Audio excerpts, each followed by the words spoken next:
नमस्कार प्यारे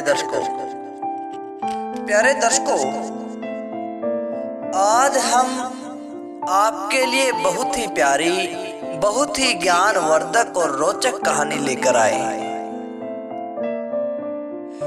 इस वीडियो को सुनने के बाद आपको पता लग जाएगा कि आपके घर में भगवान का वास है या नहीं, आपके घर में भगवान विराजमान है या नहीं। इस कहानी को पूरा सुनने के बाद आपके घर से गरीबी, दुख, लड़ाई झगड़ा सब कुछ भाग जाएंगे। आपको पता लग जाएगा कि जब हमारे घर में भगवान आते हैं, हमारे घर में परमात्मा विराजमान होते हैं, तो तब हमें क्या संकेत मिलता है।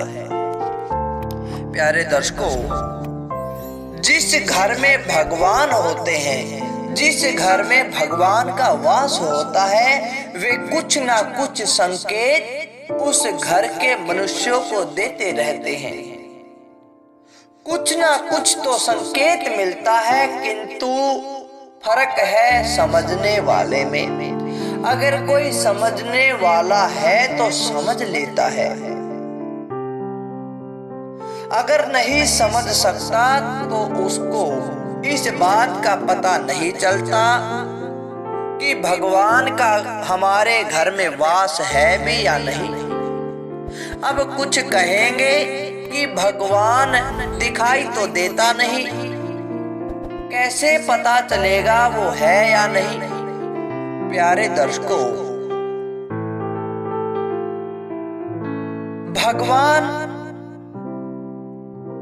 है या नहीं, जिस प्रकार हवा होती है, हवा चल तो रही है लेकिन दिखाई नहीं देती, किंतु महसूस हो जाती है कि हाँ हवा चल रही है। जब हवा तेज गति से चलती है, पता लग जाता है कि आंधी आने वाली है, किंतु दिखाई तो देती नहीं।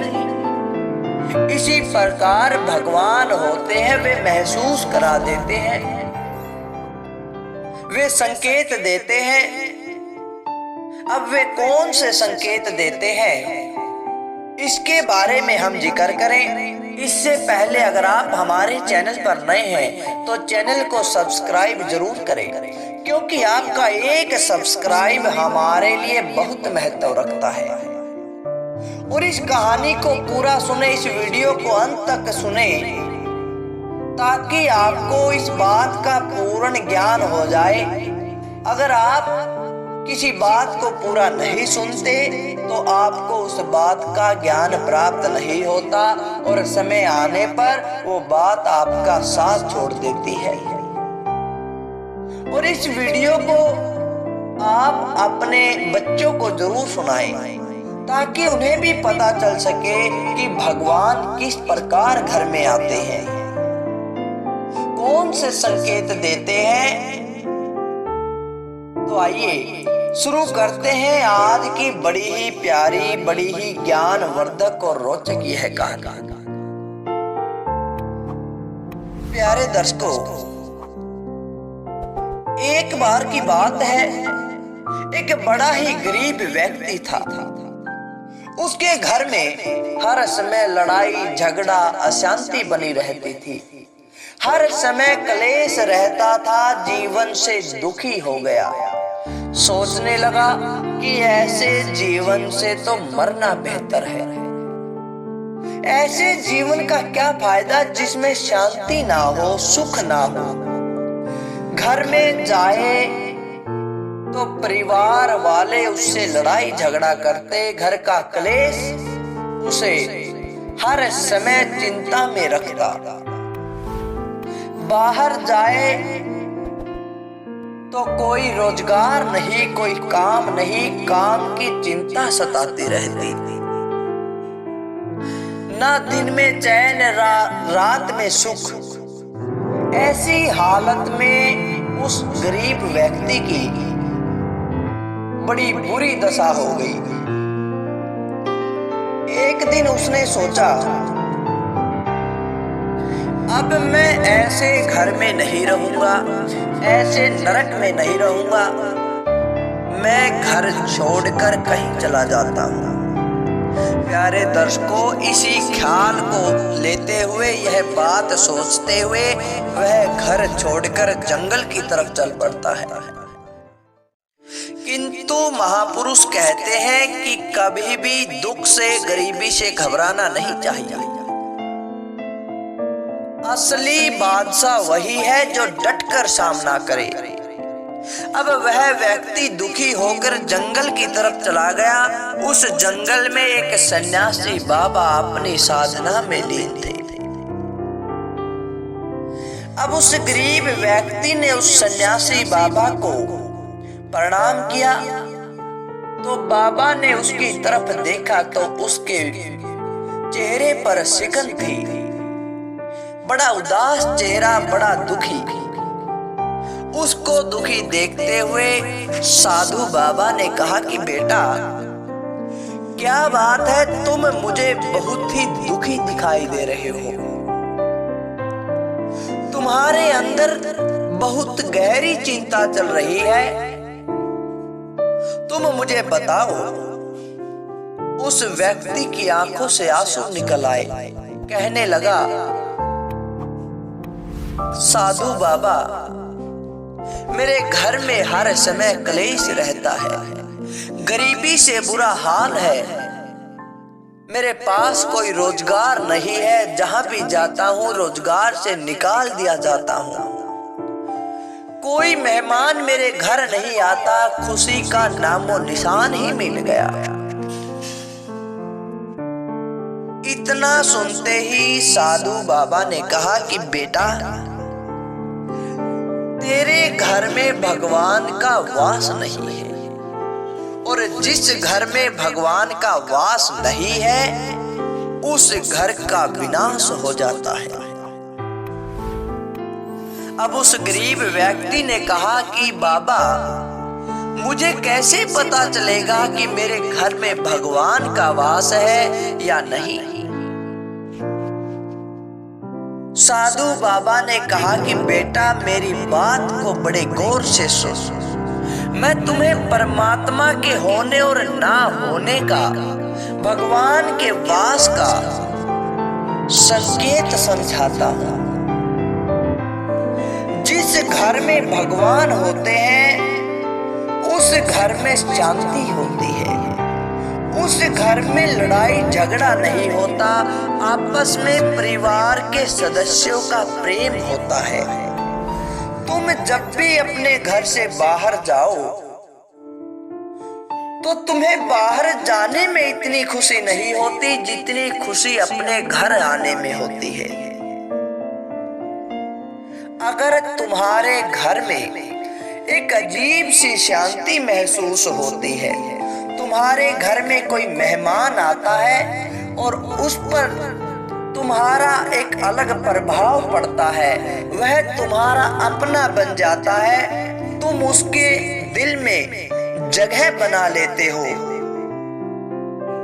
तो तुम्हारे घर में भगवान का वास है। तुम अगर कहीं भी जाओ, काम के लिए जाओ, तो हर व्यक्ति पर तुम्हारा प्रभाव पड़ता है, हर व्यक्ति तुम्हारी चाहना रखता है, तुम्हारी इज्जत करता है, तुम्हारे घर में गरीबी नहीं होती, उस घर में सुकून मिलता है, ऐसे घर में भगवान का वास होता है। बेटा, जिस घर में भगवान का वास नहीं होता उसके बारे में मैं तुम्हें बताता हूं। अगर तुम किसी घर में जाओ और तुम्हें बेचैनी महसूस होने लगो, तुम्हें अजीब सी बेचैनियत हो, परेशानी महसूस हो, समझ लेना उस घर में भगवान का वास नहीं है। जिस घर में आपस में प्रेम नहीं है, एक दूसरे को देखकर घृणा करते हैं, जिस घर में हर कोई एक दूसरे को मारने को तैयार रहता है। आपसी प्रेम नहीं है। उस घर में भगवान का वास नहीं होता। जिस घर में नशा, शराब, जुआ होता है, उस घर में भगवान का वास नहीं होता। जिस घर में बदबू आने लगती है, अंदर जाते ही तुम्हें बदबू महसूस होती है, तो उस घर में भी भगवान का वास नहीं होता। उस घर का सत्यानाश हो जाता है, उस घर का विनाश हो जाता है। उस घर में आपस के लोगों की कमी नहीं बनती। उस घर में गरीबी आ जाती है। छोटी छोटी बात पर झगड़े होने शुरू हो जाते हैं। हर कोई एक दूसरे पर आरोप लगाना शुरू कर देता है। कोई मेहमान भी उस घर में नहीं आता। जिस घर में कोई मेहमान आ भी जाता है, किंतु परिवार के सदस्य उसको देखकर खुश नहीं होते, बल्कि उसको आफत समझते हैं। उस घर में भी भगवान का वास नहीं होता। तो ऐसे घर में क्या करना चाहिए? साधु बाबा ने बताया प्यारे दर्शकों, सबसे पहले उस घर में दोनों समय सुबह और शाम भगवान की आरती पूजा होनी चाहिए। उस घर से भागना नहीं है, बल्कि जितना हो सके भगवान की याद रखो, भगवान का भजन शुरू कर दो।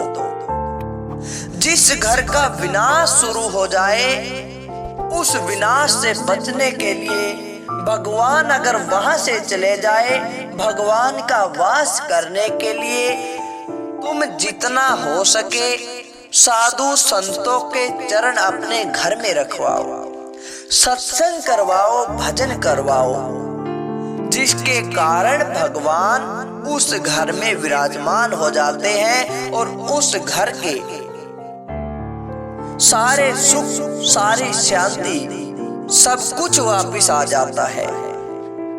प्यारे दर्शकों, जब साधु बाबा से, सन्यासी बाबा से ये बात उस व्यक्ति ने सुनी, तो उसके बात समझ में आ गई।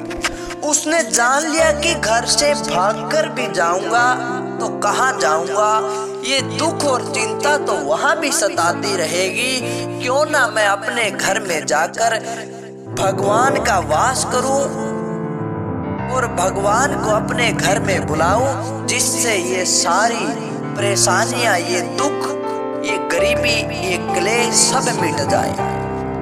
तभी उस व्यक्ति ने उस साधु बाबा को अपने घर बुलाया, अपने घर में उस संत के चरण रखवाए। तब से उस घर में हर समय भगवान की भक्ति होने लगी, भगवान का गुणगान होने लगा। वह गरीब परिवार बड़ा ही समृद्ध हो गया, आपस के लोगों में प्रेम बन गया, सब एक दूसरे को चाहने लगे। उस घर में किसी प्रकार का कोई क्लेश नहीं रहा।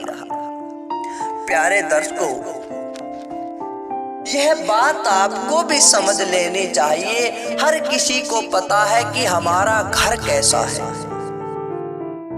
अगर आपके सामने भी यह परेशानी है, आपको भी यह दिक्कत हो रही है, तो सन्यासी बाबा की बात पर चले और फिर देखिए किस प्रकार भगवान आपके घर में विराजमान हो जाते हैं और आपके घर को खुशियों से भर देते हैं। तो प्यारे दर्शकों, यह थी आज की कहानी। अच्छी लगी तो लाइक करें, शेयर करें और कमेंट के द्वारा हमें जरूर बताएं। धन्यवाद दोस्तों।